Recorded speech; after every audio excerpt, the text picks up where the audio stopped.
Hi guys, thank you so much for joining me in today's video. My name is Yemi. Today's video I'm going to be making a blonde color on this beautiful bob wig I've got right here. I'm going ahead to section my hair and I'm mixing my bleach and my developer together to achieve a very creamy consistency because this is and we're going to be doing like highlights, so I don't want the bleach mix to move at all.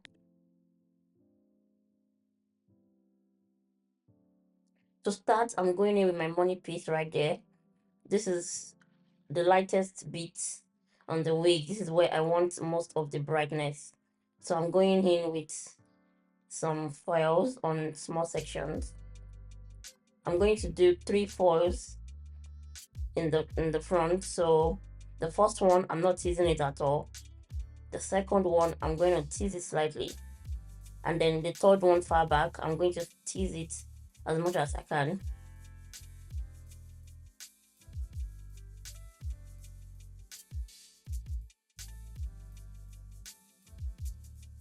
I'm doing this so that the blonde can transition more softly back into the rest of the wig, which is like a one big color. So yeah, so by doing this you try to avoid that line of demarcation between the the blonde pieces and the darker pieces.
For the sides and the back, I'm going in with few highlights. So I'm picking the hair slightly and I'm painting it. um I try as much as possible not to overfoil on this one, because with highlights I find that if you put too much, you end up with the complete opposite of what you're trying to achieve, so I'm not going in with too much foil. I'm just bringing out slight little pieces and painting it.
Another tip I find, to avoid overfoiling when it comes to highlight, is especially on wigs, is when you pick up the hair, make sure to skip like one line,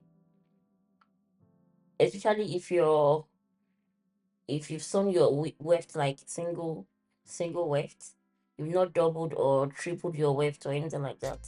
If you even for double weft, it's still okay. If you try to skip a line and go back, so when you do one line, you skip a line and then you do another one, you skip a line, you do another one.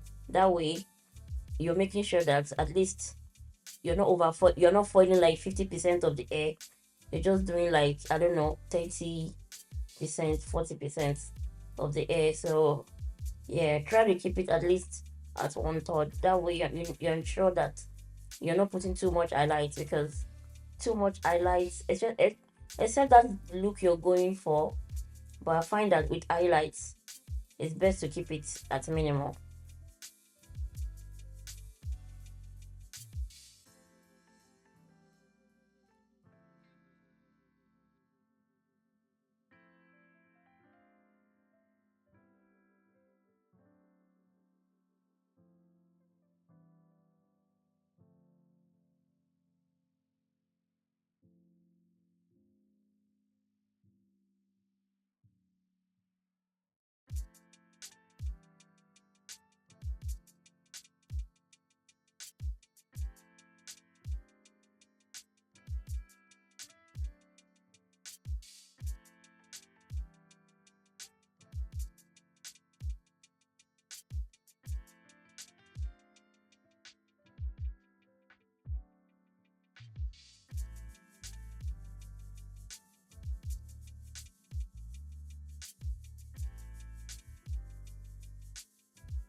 I went back to check my previous sections That's the money piece that we started from initially. So as you can see, it's blonde. Exactly what we want is blonde. So right here, I'm just going in with a dry towel and try to stop the process, because obviously I'm not done with the rest of the wig yet. The wig is not ready to wash yet. So this way, I can stop the processing while I'm doing the rest of the wig so that I don't over process the wig.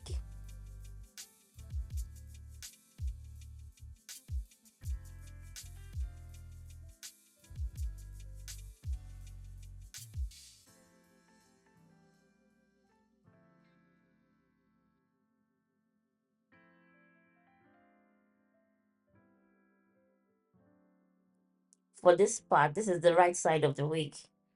So I want some brightness on the right side, but at the same time, I want something more fun. I want some like a gradient.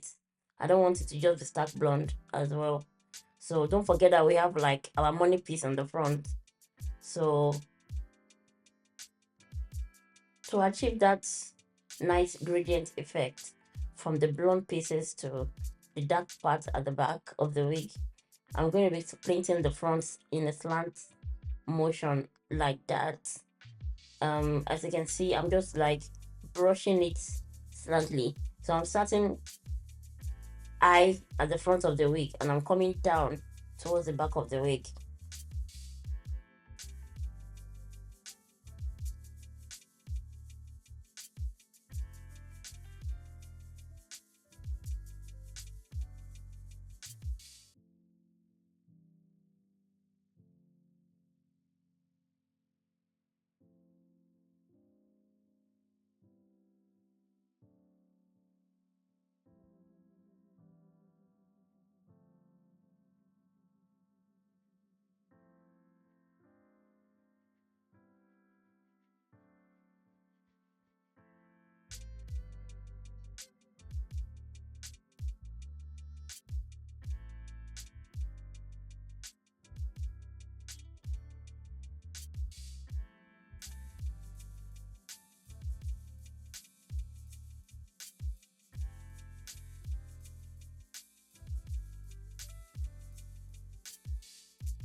Right here, I'm just going back to the back of the wig, around the crown area, and proper paint it.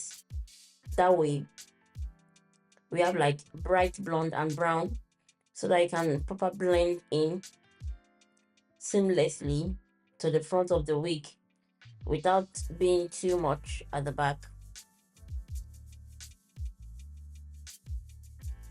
Please be very careful with this part, because if you've previously highlighted your blonde and it's over processed already, if you wipe it with a towel and you go over it again the second time with bleach, it's gonna do some serious damage. So make sure that initially your blonde pieces are not over processed before you go in with this method.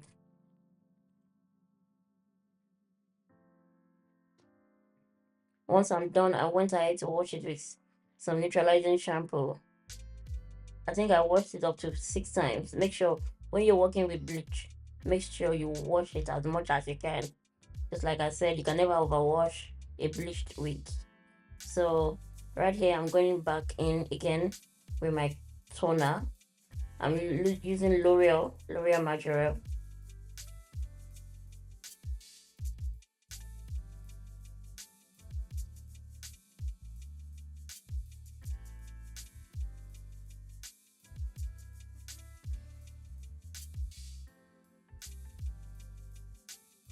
This is what we are working with after the hair has been air dried. I'm going to go ahead and mix my root color properly, just like that.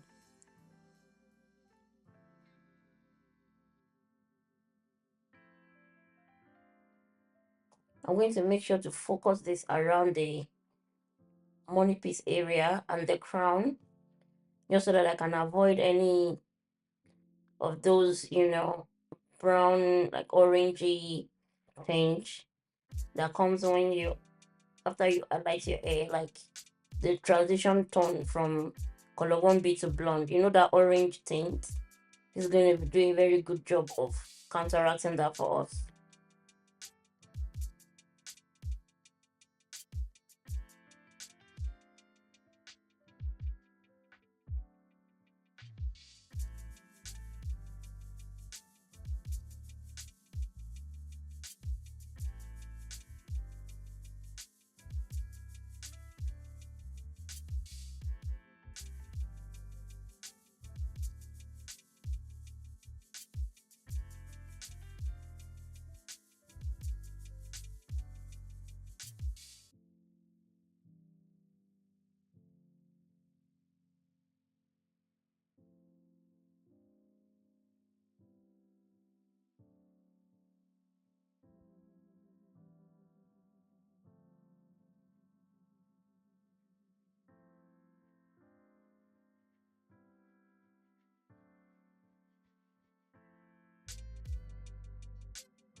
Once I'm done with the root color, I'm going to go in with my mix for the mid and ends and just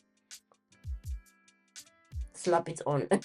Basically, you don't need a brush for this part. Just make sure that you get it on every piece. You don't want no yellow around at all, so make sure you proper saturate it with that color. This is like my favorite part when I don't get to use the tint brush, I can just pack the hair and just slap the color on.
Make sure to use a brush or a comb to proper melt the color into the hair properly.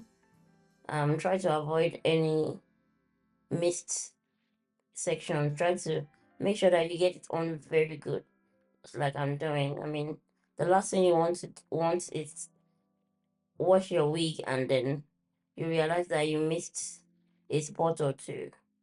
Trust me, it's not the best feeling. Personally, I don't like that feeling. So whenever I'm doing color, I take my time, guys. I don't rush because I don't want to go back in and do it again. So make sure you proper saturate your color.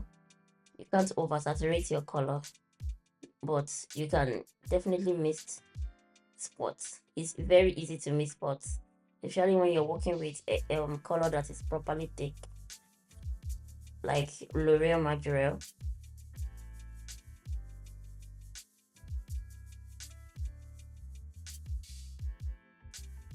Once I'm done applying the toner, I like it to sit in for around 45 minutes to an hour. Then I followed with my neutralizing shampoo again. I washed it up to 3 times, and then my treatment, and then my conditioner. This is where you get to add in all the moisture you need back into your hair. And this is the outcome. I'm so happy. I love it. It's like this sun-kissed, honey blonde, honey brown type thing going on, which is, you guys know I love my blondes. So anyway, I'm just gonna go ahead straight into styling. I think I left it to dry out naturally. I hardly blow dry my wig these days because once I'm finished with the wig, I just set it aside and do something else. I leave it to dry for like a full day.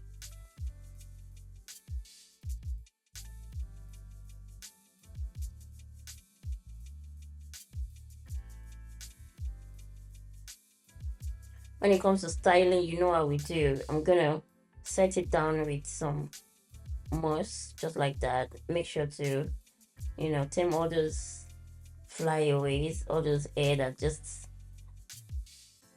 are not cooperating. So that's what I'm doing here. I'm just putting the mousse, applying a bit of serum for shine and softness, and then I blow dry the hair.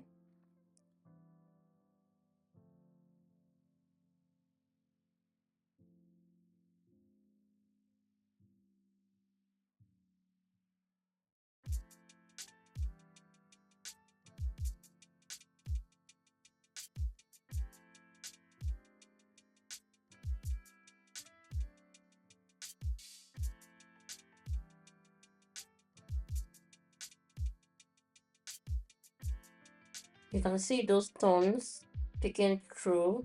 This is like one of my favorite parts is when you get to see your artwork in in full effect, and you can see the blonde pieces picking through when the hair moves. It's like it's there, but it's not like in your face blonde. It's there, it's picking through. It's very subtle, as well. It's very subtle. It's not like stark blonde, and there are no lines of demarcation in sides, which is like one of my favorite things when it comes to blonde. I don't like lines of demarcation. I don't like it at all. I like my blonde to flow nicely. So as you can see, um, the front pieces are very bright as well. They're brighter than the rest of the wig, which is exactly what we were going for. So right here, I'm using the round brush to apply some curls around the face. Um, you can totally wear it this way, but with the round brush, even before curling or anything like that, the round brush is going to achieve and give you like a bouncy look. It's going to make the hair proper bouncy, which is very good for this type of bulb.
After that, the straight pieces at the back, I went in with a straightener to bump it in slightly so that we can achieve the full effect of the bulb.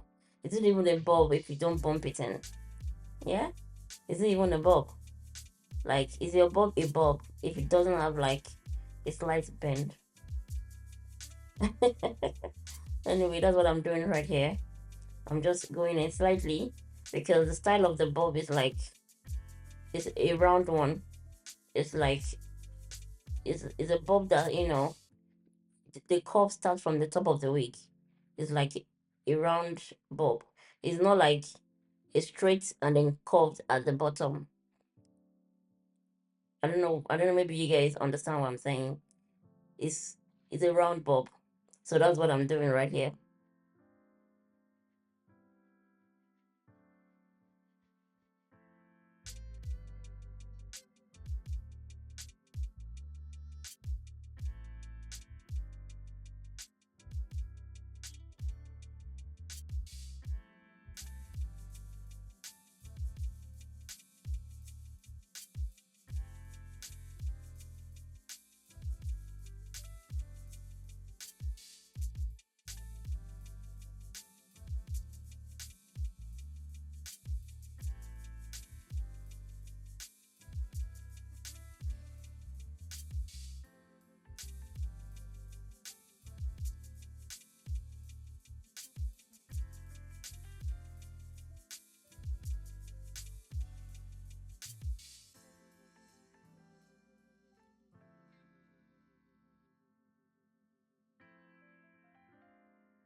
For the volume at the top, you can use a hot comb to lift it, just like how I'm doing in the video. Just lift it slightly and blast it with a very strong audience spray. I'm using Sebastian Shaper. I love Sebastian Shaper for this particular bit because Sebastian Shaper is not like my favorite for setting my curls, but for like a walking spray is my favorite. I use it for to lift around the crown. I use it to maybe like set like a updo, for example. If I want to like proper add in my hair, I use Sebastian Shaper because as much as it gives like the best hold, I don't like the way you brush it out. In my own opinion, anyway. I mean, I've seen people use it and it's fine, but for me, I prefer something else for my curls.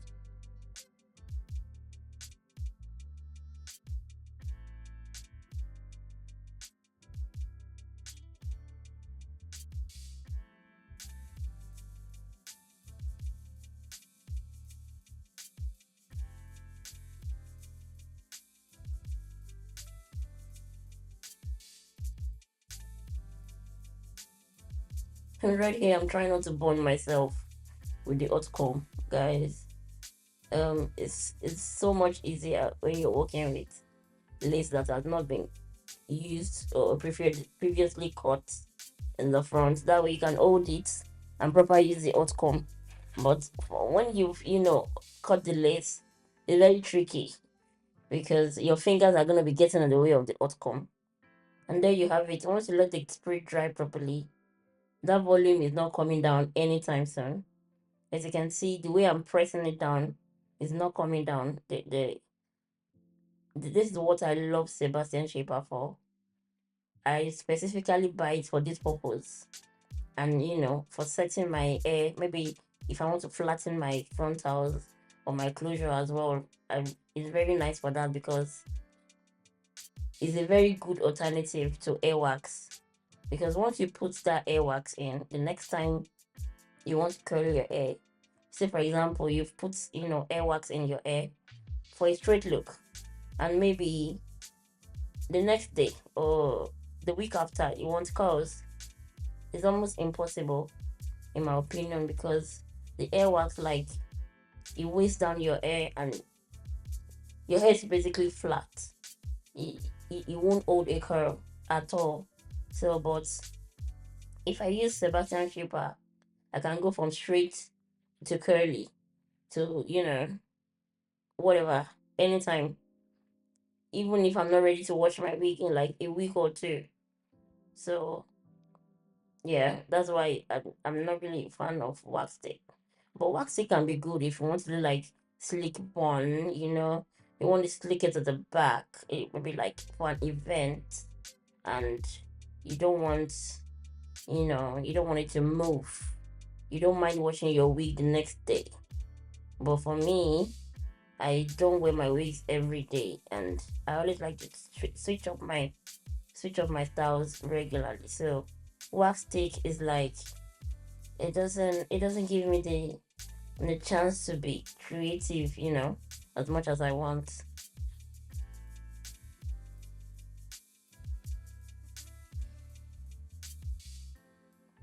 If you want, you can, stick to the initial look, with a straightened back and the round brush effects in the front. But you know me, I'm extra.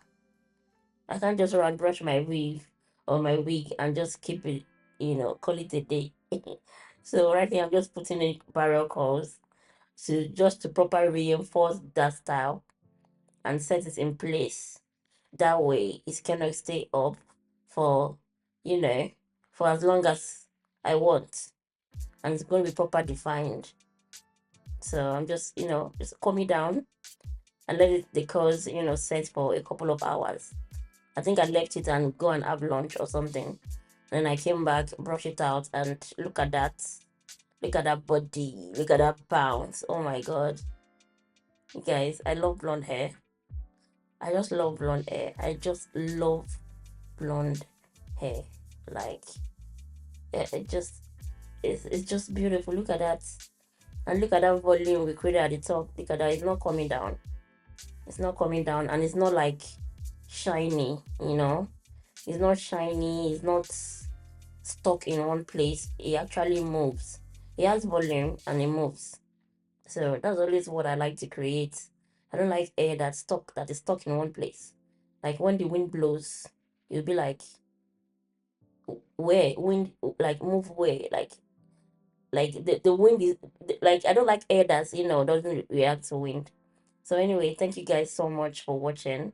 And if you stay to the end of this video, make sure you follow me, subscribe to my channel, like, and share to your friends. And yeah, thank you so much again, and I'll see you in my next one.